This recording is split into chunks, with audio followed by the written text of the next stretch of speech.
So we may have emergency response teams, we may have a lot of new technology in place, but when you have 2 million people locked up in a system, 7.5 million people with a record of, or with in the system in some fashion, as Michael says, without any hope, without ever the possibility of getting a job when you get out because you have a record, people in there for decades and decades, often for nonviolent drug offenses, we've created a very unsafe situation for people on the outside, but also people on the inside who have to do this work every day.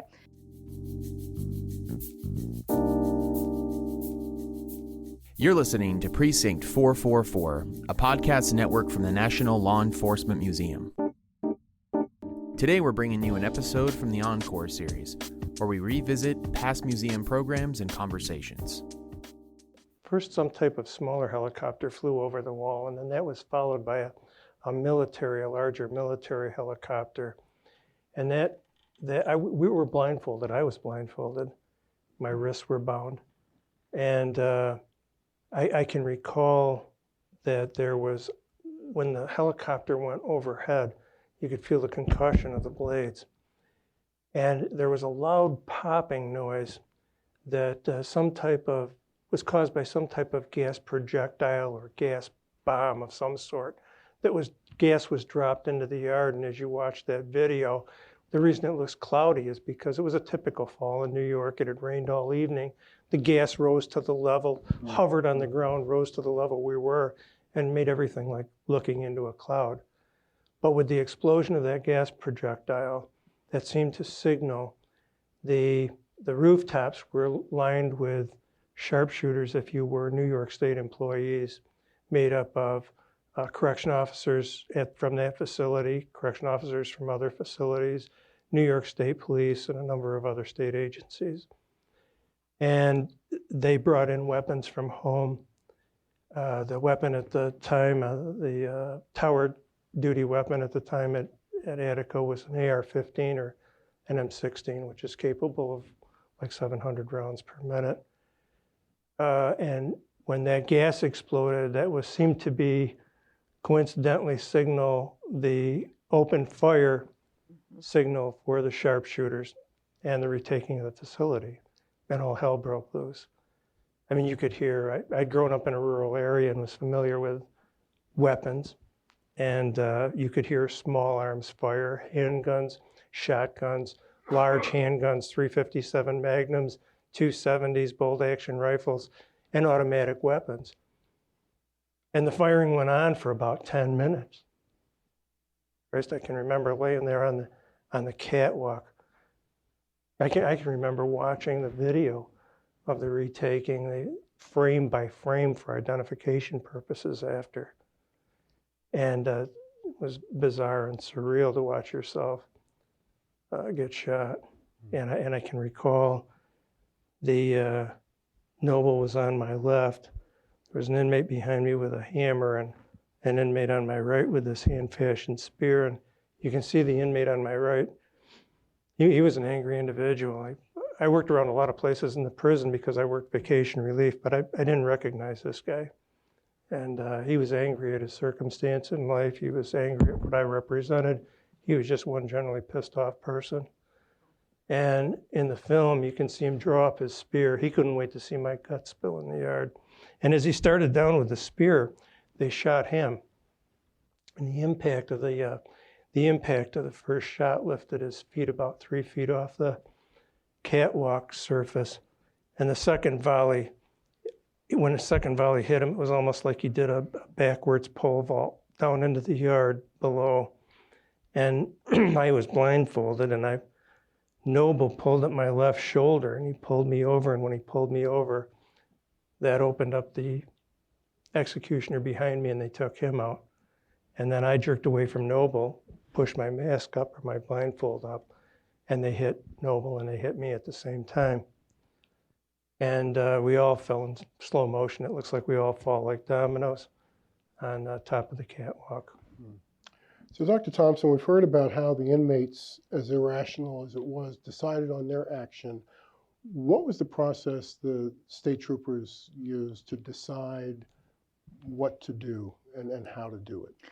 Well, so one of the things I would like to say first, one of the interesting things about trying to write the history of Attica, it's taken me 10 years. And one of the reasons it's taken me 10 years, which is longer than any book should ever take to write, is trying to actually get the clear facts of who made what decision and why decisions were made, either in the yard by prisoners or by the state of New York, the actual governor or the commissioner of corrections, or even state troopers as they were proceeding out on the catwalk. And this entire event is shrouded in so much secrecy and indeed a 40-year cover-up, which we can talk about later. But one of the reasons is that indeed this was a very ill-planned retaking, to say the very least, because there was so much ammunition being shot into a very, very small space relatively in a very short amount of time. The video that you saw, one of the most, I mean, if you can just hear it, it's not even just seeing it, you can just hear it. I mean, imagine that this is going into a very small contained space. And so, of course, for the, on the one hand, it looks like the state decided to go in only after the hostages are brought up on the catwalk, right? And they have the executioners at their throat. But in fact, my research indicates that that decision had been made days before.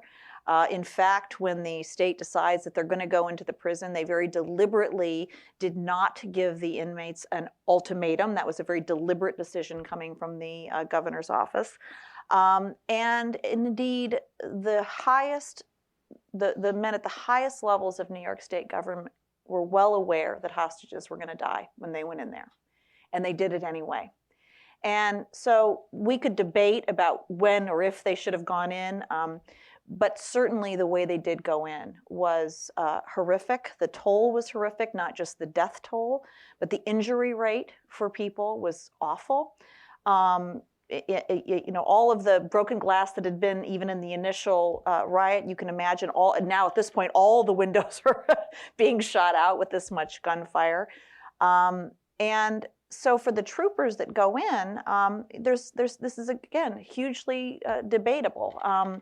The state of New York was told that corrections officers should not go in. It should just be state troopers with the guns. But indeed, corrections officers did participate in the retaking. We'd like to know, for example, exactly who had what weapon. You know, normally when you go in on any kind of military or law enforcement operation, everyone knows the protocol. You're supposed to know what your weapon is. They have a serial number. You check it out. You check it back in. There's a certain level of protocol that's followed. None of that was done. Weapons were being passed out randomly.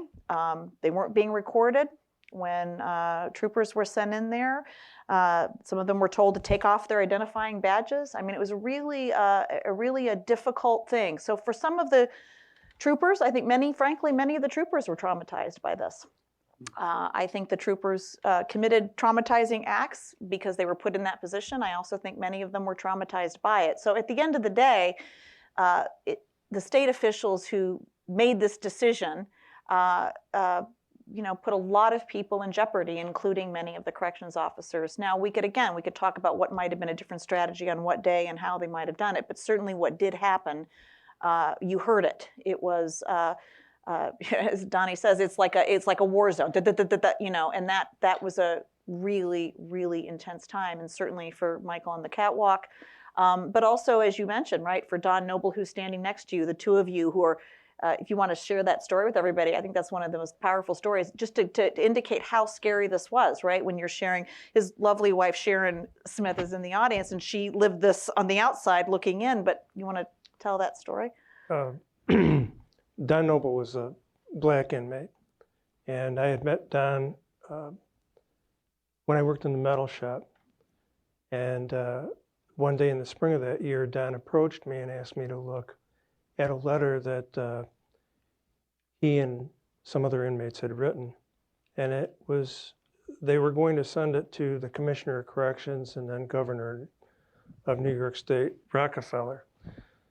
And they asked me if I'd stay after that shift and review it, just give them my thoughts. So I looked at it, and the letter was very respectfully written. And I told them that it was well constructed and that I thought that they should send it to the Commissioner of Corrections. and to the governor. And coincidentally,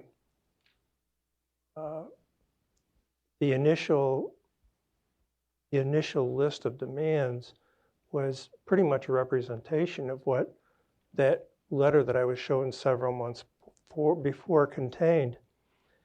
Don Noble and another inmate named Carl Rain were the two inmates that protected me when I was being beaten the first day, the initial day of the riot. And when I was taken to the catwalk, Don Noble was also one of my executioners. And he was on my left side with a knife at my throat, a tar paper knife. It's a hooked bladed knife. And Don and I had a serious conversation that morning.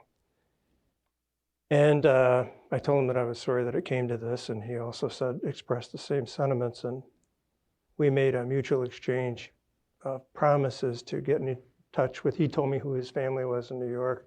I told him who my family was, and we each promised if either one of us made it that we'd express our love to our families after the other was gone.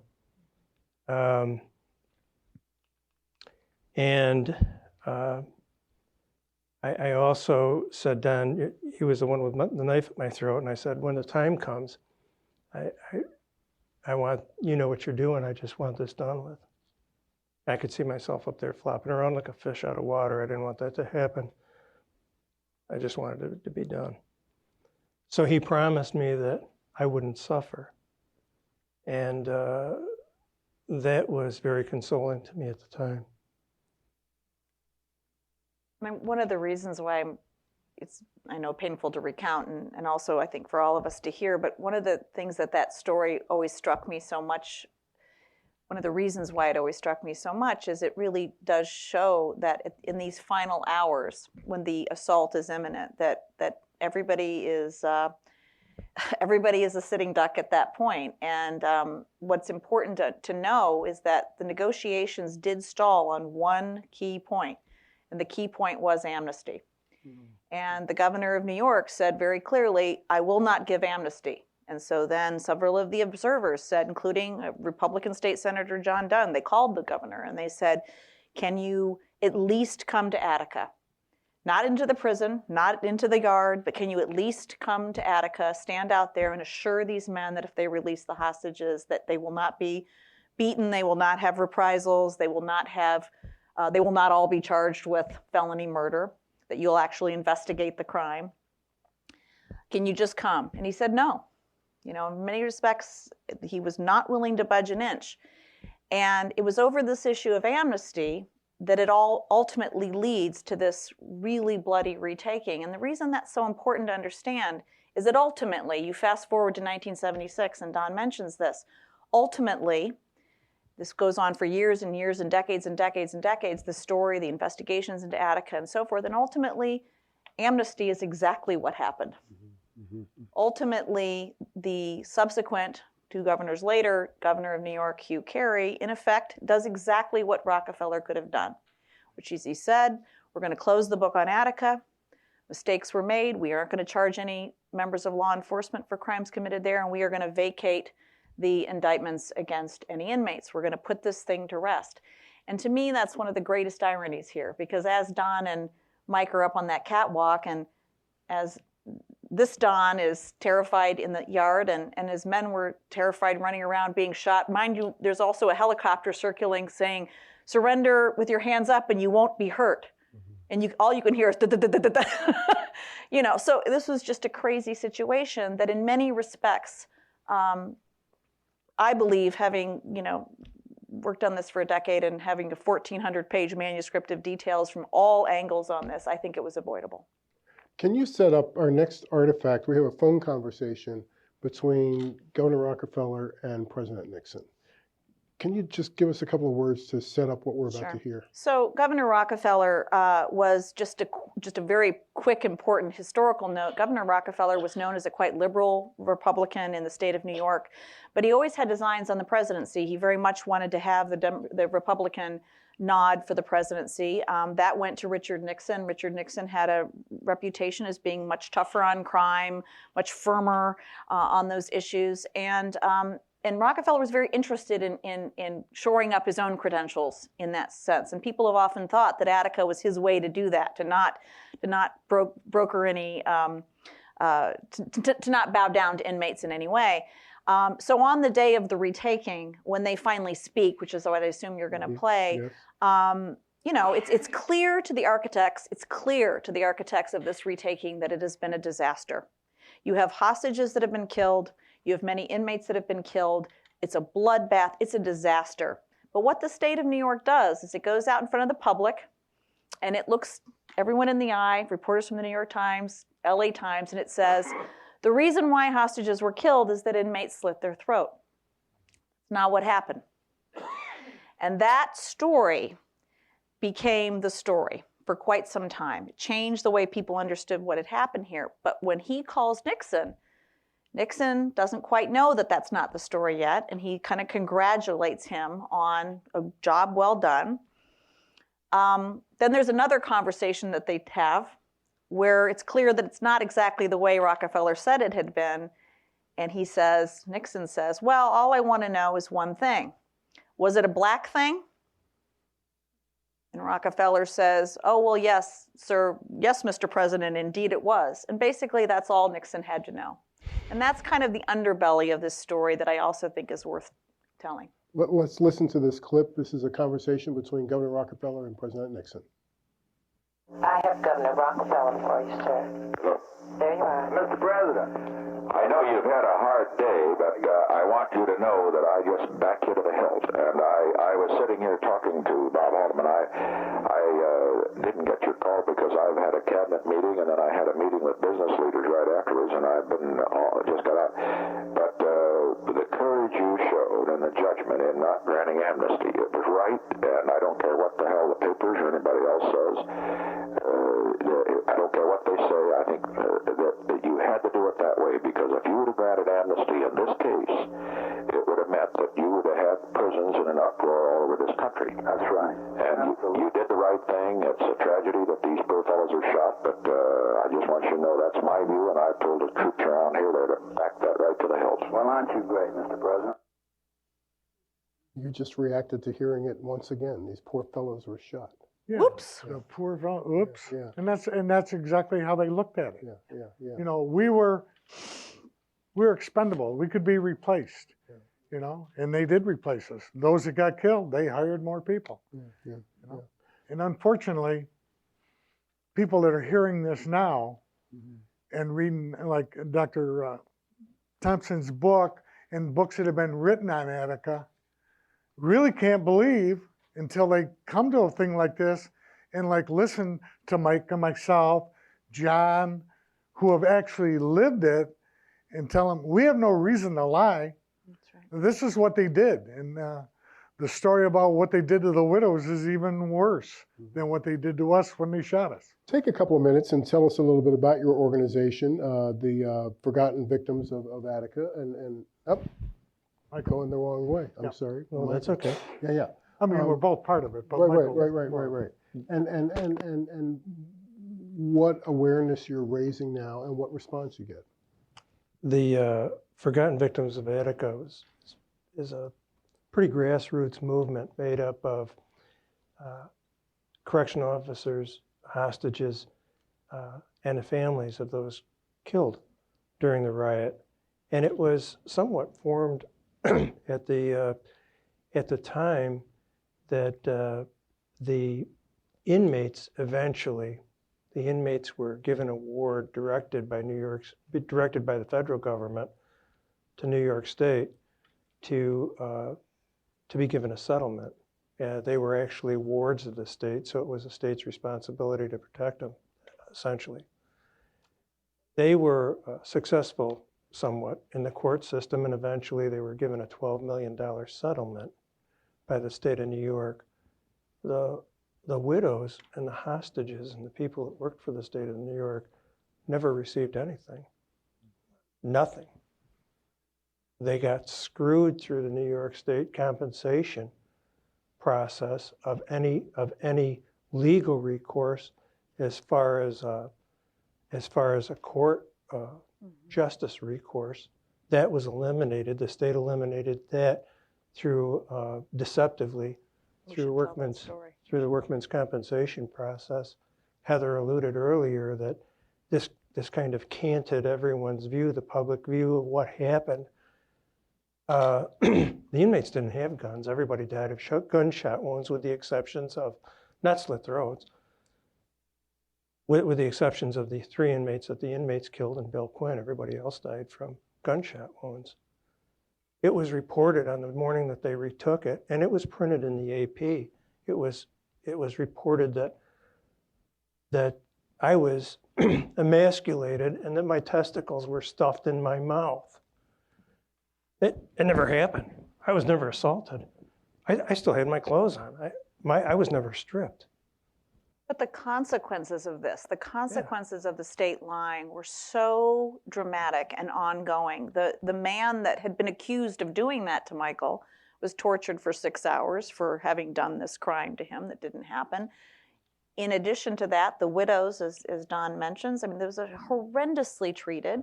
Essentially, right afterwards, when people are grieving, people are horrified. They've just lost their husbands, their fathers. The state shows up with these meager checks that look exactly like the regular paychecks. You know, here, Mrs. So-and-so, this will tide you over. And of course, some of these women, you know, they had many children to feed. You'll be fine. This will keep you going for a little while. And they never told those women that if they signed those checks and cashed them, which they all did but one, of course they did, why wouldn't you, that they would be statutorily ineligible to sue the state of New York. And they literally lied to them. And they literally, they broached all protocol to do that. And so when I say that the lies, I mean, they ended up affecting everybody so dramatically that that's one of the reasons, frankly, why it's been so hard to tell the story, because for years, even the hostages were not sharing stories even with each other. People were scarred from this, right? Both physically and emotionally. It was very hard to even get everyone together to tell the stories, to figure out what had happened. So years after, when the state made this settlement with the inmates, the hostages and their families got together and said, not that the inmates didn't deserve something, but really? And we formed this grassroots movement, called ourselves the Forgotten Victims of Attica, and spent several years lobbying to the point where we were at least successful in getting a settlement, the same $12 million settlement, to be shared among 65 families for the hostages that the inmates received. Not until what year? 2005, is that right? Yeah, 2005. Yeah. And this happened in 1971, just to give you a sense of how long Attica has lived. Sure. I'm sure some of you have questions you'd like to ask our panelists. We have 2 volunteers with microphones, so if you get their attention, we'd certainly like to involve you in this conversation. So we're going to start on this side. Thank you all for coming, and thank you, Target and the museum, for sponsoring this. I have maybe a 2-part question. The first is, what reforms have occurred since this incident has happened, and do you all think that something like this could happen again, given some of the changes in technology, training, education, operations, and things of that nature? Who wants to tackle it? Don, go ahead. I didn't quite understand the first part. What reforms took place after this? Oh, a lot of the whole country. I mean, the whole country changed correction because of Attica. The way they classify inmates, the way they house them, the way they train their employees now. I'm not saying it's the best in the world, but to answer your second part, could it happen again? It could happen tomorrow. It could happen any place in this country. You don't have to be in a big place like Attica. You don't have to be in a small county jail. It could happen tomorrow. When people are locked up, for some reason, they demand a lot more than the people that actually work there. You know, we don't put them there. And we always tell them, we're not here to punish you, but we are here to make sure you don't escape, you don't cause harm to other employees, you don't rape one another, you don't set fires. You know, we didn't put them there. All we're doing is a job. And, you know, and I know in the 30 years that I did in Attica, in the career ladder, you're maybe on the second rung from the bottom. You are definitely not at the top when you're a correction officer. Troopers are, you know, they're highly respected. Correction officers do the worst job in the world, and they get the least amount of gratitude or satisfaction, other than the fact that some of them make a lot of good money. Given the fact that you've got two populations spending their waking hours in one environment, one watching over the other, what are the components that are essential to make it a peaceful environment, even if the peace is For you as an employee, when you walk out of that jail at night, you have to leave everything back there. You don't take it home to your family. You don't take it to the local bar and drink all night. You have to remember, you got a job, you're expected to do certain things, and you are held accountable for anything that you do, be it right or wrong. If you're in a state van, you're transporting inmates and you're speeding, you're accountable. You know, you're not allowed to speed just because you got inmates in the van. You know, if altercations happen, and they do happen, you have to protect yourself. And I believe the law reads, you're allowed to use as much force as necessary to subdue the inmate. I believe that still stands. It did when I worked there for 30 years, but I've been gone for 15. I don't know what happens. Mike, one outcome was the launch of emergency response training for corrections officers. Did that go far enough? Has that been protection against an uncontrolled situation like erupted at Attica? I agree with Donnie that it could still happen at any time, but the improvements in security, the advancements in technology have made the institutions much more secure. When I worked there, though, it was kind of a transitional period, and it was still an oxymoron, but it was like a correction. They call it a correctional facility or prison. It's an industry now. It's an industry. It's not. I don't know the answers, but I know as a society that this doesn't work. You can't lock something in a cage, someone in a cage, and not give them the tools to improve themselves or the opportunity. They have to want to, and they have to work for it. But if you take that opportunity away from them, they're not going to come out of that cage a better person and better able to contribute to society and the betterment of all of us. If I could just say something about that, I think that question was really an important question, because I actually think that it's kind of a mixed bag what happened after Attica, at least initially, right? And again, I'm speaking at this kind of looking at it from the macro view. Initially after Attica, there were a lot of major reforms passed, both for correction officer safety, but also for prison conditions. And indeed, even within the first 5 years, there's something like $10 million was allotted for this kind of reform.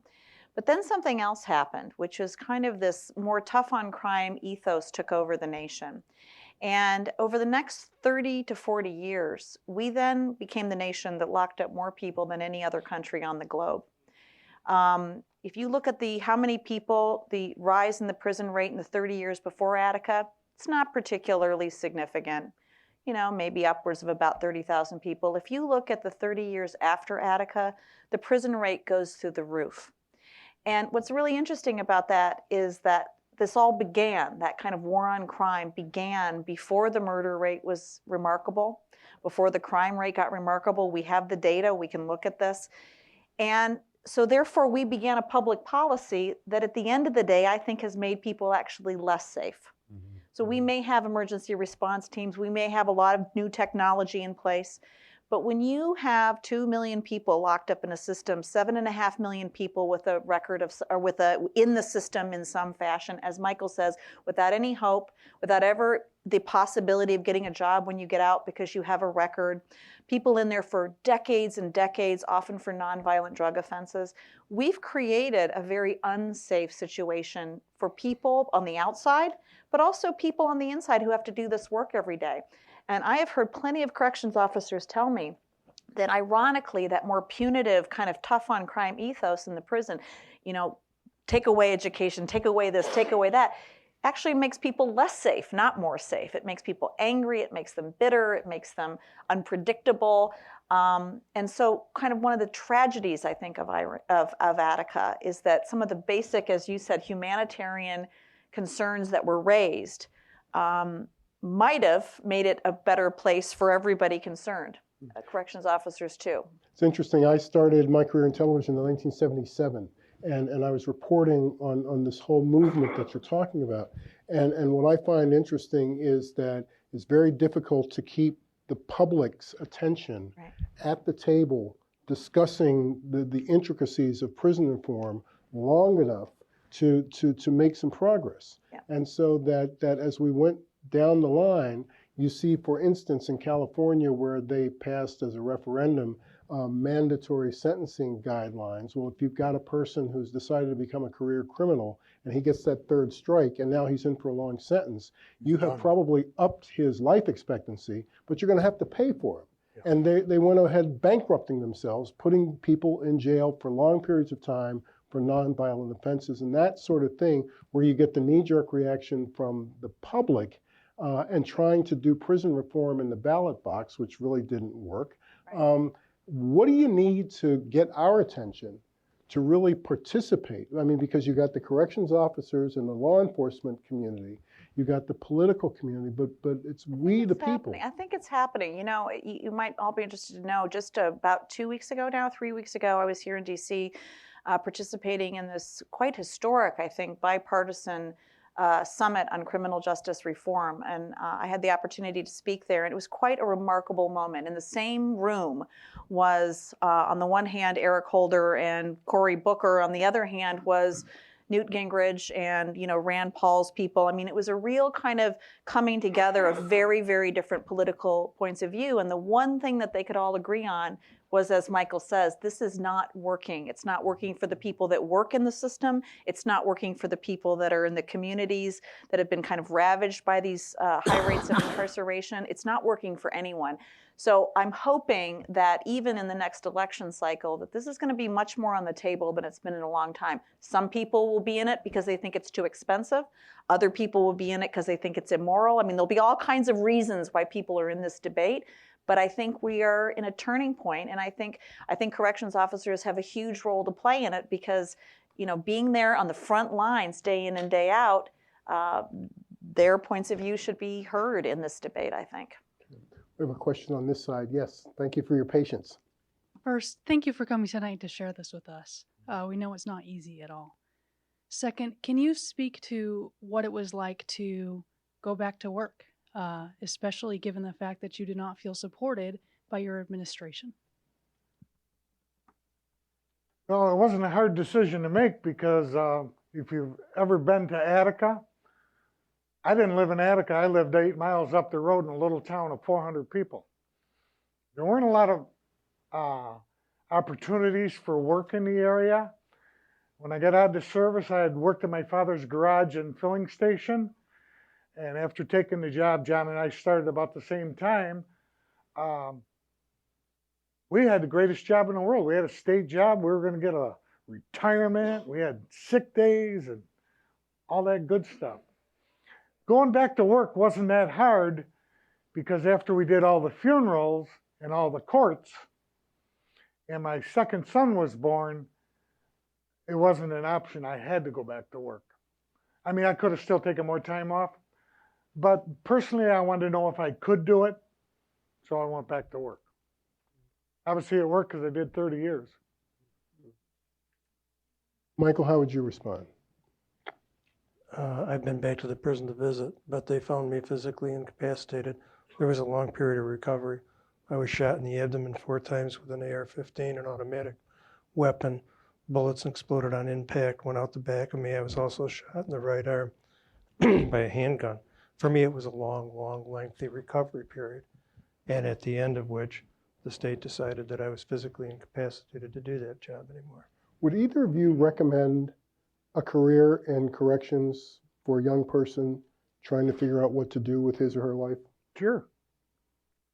A great career. As long as you go there with the attitude, it's a job. And that's how you have to look at it, as a job. You're not there to punish them. You're not there to correct them. You are there to make sure they stay there, don't escape, start fires, rape one another, all that other stuff. And hopefully you survive 25 years in the great state of New York and they give you a retirement. Hopefully. I think that prison's just a reflection of unresolved issues that we have in our society. It's just a reflection of society and our inability to address that issue successfully. And I think it's an evolutionary thing. When I worked there, I was the only white officer at Attica. There were no Hispanic officers. And when you look at the population breakdown, I was from an urban area, and I pretty well reflect the individual that was there at the time. I came up in a rural community. I'd never lived in an urban community. The inmate was primarily from an urban community, and the most inmates were black, and a lot were Hispanic. It's not 2 different worlds, but it's 2 different places that we came from. And I think a lot has changed since then. Now there are black officers, there are Hispanic officers. I think things are evolving in a positive direction. But like other issues in our society, I think it's a slow process. Let's go to this side. Good evening. My name is Floyd Price. I'm the chair of the prison ministry program at the Shiloh Baptist Church here in the district. And the first thing I want to say is thank you for coming. This has to be hard in terms of going back and going through all of this. But I also want to piggyback on what Heather said. I was at a Brookings Institute on mass incarceration, and there were police chiefs and prosecutors from all over the country saying the very same thing that she said. This is not working, so we've got to figure out a better way.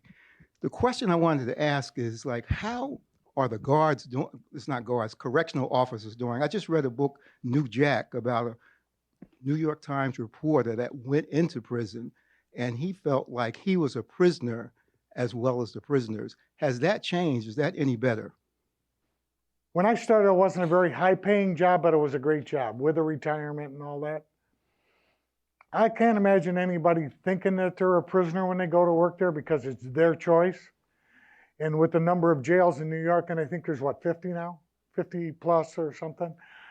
You, by your seniority, can transfer to any one of them. You can go to a camp. You don't have to work in Attica. Most people work in Attica because they like it. It's close to home, and it's a good jail. You can work in the little jail behind it. Little jail houses 2,000 inmates. Wyoming. You can go to camps. You can go any place. So you're not stuck. When you go to Attica, you're not stuck there forever. It's your choice if you elect to stay there. You know, and that's where I wanted to work, because when I started, there was only 11 jails. When John and I started, they had 11 jails. And in the 30-year period that we worked, they built 50 jails.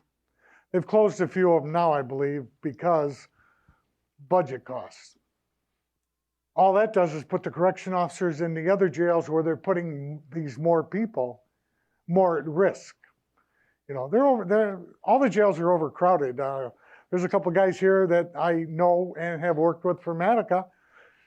They can tell you they're overcrowded. You go to work and your ass is on the line every day. It ain't like you go to work and you know it's going to be a good day. The good day is when you get to go home at night.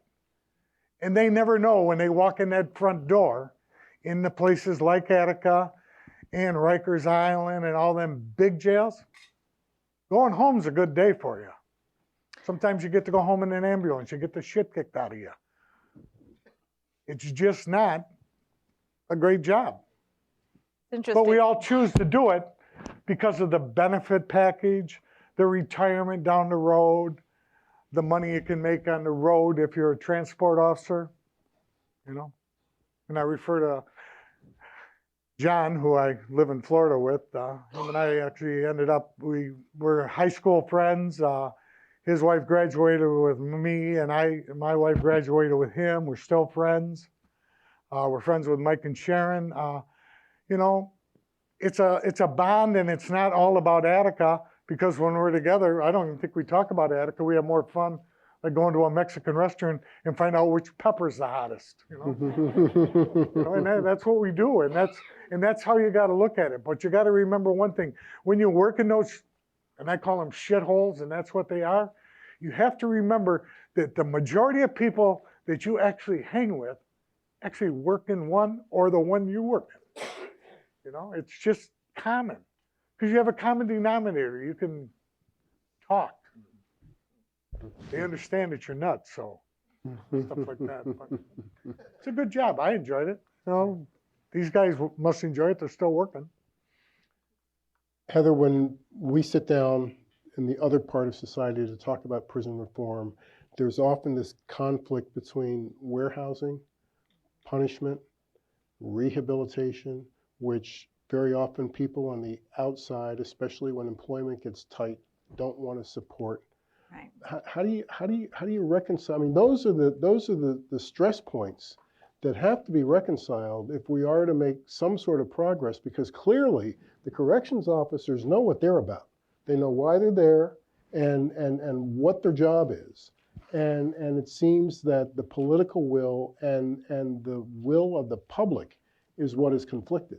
Well, again, I think that's changing a little bit. I think the gentleman from Prison Ministries said something very important, which is that even people in law enforcement right now are, and I say even because they are in fact employed by this very institution that we're talking about, are becoming critics of it. I was just on a panel with the police chief from Salt Lake City, and he's a real reformer. I mean, he really feels that we just have to start thinking about ways to not send people to prison for every kind of legal infraction, because it's creating too much trauma for the larger society. But you're right, it does raise questions. What about people that depend upon that industry for employment? And one of the ways I think we can think about this is that, you know, we had relatively stable rates of imprisonment throughout our history, and there were correction officer jobs, there were police officer jobs, there were civilian jobs in prisons. Those were always there. But when we have 50 prisons in the state of New York, things have gotten really out of whack. And so Don is absolutely right. The solution can't just be to shut down a prison and cram everybody into another one. That's no solution. It's horrible for the guards working there. It's horrible for the prisoners that live it. So that's not the solution. We have to think about some kind of broader policy shift where we think about other ways of dealing with social ills, as Mike says. We have to think about we should treat drug addiction not as a criminal justice issue, but as a public health issue, right? There are plenty of evil, you know, mental health. There's plenty of evil that a prison could deal with if it needed to. But we are so out of whack. We lock up people who are mentally ill. We lock up people who are addicted. We lock up people because they can't afford bail, because they have no money. That's not a system that even corrections officers want to see. They just want job security. And there's absolutely no reason why we can't have stable correction jobs with decent benefits, decent wages, and absolutely. We just need to do it in a more humane way for the whole society. Because you know what, frankly, you could live in a town like Attica or anywhere, and you could work in a prison, and you could have your job. But if we have a society that's letting out people on a daily basis who have no training, no education, who are drug addicted and mentally ill, then when you come home, it's a little hard to leave all that stuff back at the prison. We have just created a trauma for our society as a whole. So I think law enforcement is very much getting on this page as well. I think this is probably going to be our last question. Hello? Thank you again for coming by to speak with us. This has been very informative. Can you briefly talk about what it was like after the riots in Attica? For those of you that went back to work, what was the relationship like between the inmates and the correctional officers now, given that some of the prisoners are still there? You've got guards coming back that went through this traumatic event. what were were there tensions, or what was that relationship like afterwards? Well, when I went back to work, it was very simple. There was only half the population there. 2 of the blocks had been completely destroyed during the riot, so therefore we had 1,250 inmates instead of 2,500. The tension was still there because it was early '72, and we're starting to do the grand juries and the courts, and some of the inmates that were involved in the riot were there. Not too many. The majority of riot leaders had either been killed or transferred. And what they did is, like I said, there was only 11 jails in New York State at the time, and so they were putting them away. I wasn't there when the riot was, when the place was retaken, but I was told that in the 2 housing blocks that were still there and 1 smaller block in the back, they would put 4 or 5 guys in that cell. There's only 1 toilet and 1 bed. They had to house them someplace. They had to get buses in. They had to get their records. They had to find out who was who. They were trying to pick out the ringleaders. You know, like I say, when I went back to work in early January after my second son was born, the majority of those inmates were gone. There was a few of them there. Every once in a while, you'd end up in federal court because they'd say, well, he's prejudiced, or this because he was in the riot and I was there. You know, the attorneys would say, prove it. You know, and the inmate, he would pro bono himself. He just wanted to go to court. He wanted to be in federal court because he got treated better in federal court than he did the county court. Going back to work, I think the majority of people, when we went back, the officers that were there that knew us, they were more afraid of us than the inmates were, because they weren't sure what we were going to do. Matter of fact, I wasn't even allowed to go back into jail at first. I was assigned a construction job, and yet my friend here, they put him in a gun tower with 300 rounds of .308 ammunition covering an evacuation area for the chapel. I couldn't go in the jail with a nightstick. He's got 300 rounds of .308 ammo. I mean, that's the way the state thought. When the response teams were formed in 1972, I put my name in. I was denied by the state of New York. It took the lieutenant 1 year to get me on it. I was put on it in 1973, and I was on it the whole time I was there. I was asked the question if we were ever activated. Oh, hell yeah. We were activated a lot, even in our own jail. Because now, after the riot, we actually had gun coverage in our yards. Before, we had a gas gun at Times Square Upper. And now we have automatic weapons, shotguns, gas guns. The officers feel a little more protected when they look up there and they see certain officers in the yard who they know ain't afraid to fire the gun. Some guys go up there because it's a good job. They know they can hide out. But if you're in that yard and something happens, that officer is obligated to protect your ass, either by shooting the inmate that's attacking you, firing gas to disperse it, or whatever. If he doesn't, he better hope he gets relieved early and gets out before the rest of the shift does. Because he'll get a little parking lot action. And that don't happen too often, because those guys that work those jobs, they know what their responsibilities are. And I know when I worked there, nobody would dare do it. And I'm quite sure with the officers that I know at Attica, nobody would work a gun tower if they were afraid to pull the trigger. Nobody goes up there with the intention of killing anybody, but your job is to protect the employees in the yard. And believe it or not, you're also up there to protect the other inmate. So if that inmate's being stabbed and you shoot the guy, it's not an oops, you are supposed to. So it's supposed to save that inmate's butt. Thank you for your question. Yeah, it was very good. Yeah. Don and Michael, thank you for your service. Thank you for coming here and sharing so much with us tonight. Thank you for your advocacy. Before we go any further, it's Michael's birthday. We got to wish him. And a happy birthday to happy Michael. Birthday. It's Michael's birthday. Happy birthday. Heather, thank you for your research and your insight into this. And we hope that you take some of this information home and share it within your communities, within your families, because once again, this is a societal challenge that is before us, and we need to get it right. And then I'm certainly going to share it with my media friends, because the media needs to get it right too. And it's something that we're working on, but we still have a long way to go. Thank you so much. What we have to remember, the media is not always our enemy. Right. Sometimes we think they are. That's right. That's exactly right. But in all reality, they do give us credit occasionally. Let me end the story with, to me, this will always be the portrait of a corrections officer. I was working for Channel 9 here in Washington, D.C. We were driving back across town from Washington Hospital Center. We're driving down the street, and I look to the right and to the left, and I see something. And I asked my photographer to circle the block, because I want to see if I saw what I thought I saw. And it was a tree that came up with a fork. It went up about 8 feet, and someone had started to carve it like a totem pole. And sure enough, that's what it was. So we went up and we knocked on the door. The man sheepishly opened the door. We asked him if he had done that to the tree. First, he thought we were cops that were going to come to arrest him for messing with the tree. Turns out the city had sent a crew by to cut down a dead tree. We could see the dead tree right there. They cut down a live tree, and they left it, and they asked him, neighbors asked the city to leave the tree up because the man who lives here enjoys working with woodwork and chisels and everything. So it turns out he was a corrections officer at Lorton. And indeed, he had started to work with woodwork and chisels and everything. So he saw this as an opportunity to carve out indicators of the spiritual and physical side of man.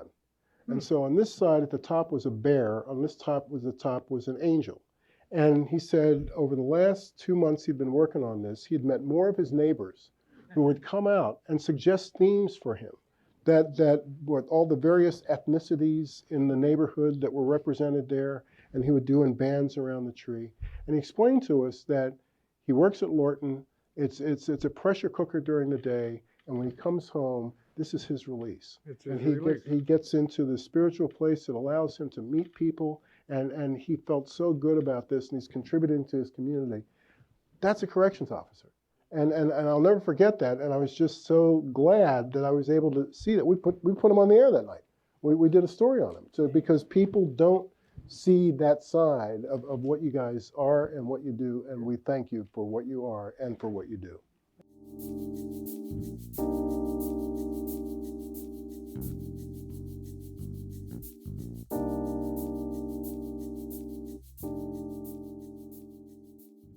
Please subscribe to Precinct 444 on your favorite podcasting platform to stay connected and to receive our latest content as soon as it drops. We would love to hear from you. Send in your questions, comments, and feedback to precinct444@nleomf.org. You can help us make our content even better. The National Law Enforcement Museum is located at 444 East Street Northwest in Washington, D.C., and is dedicated to telling the story of American law enforcement.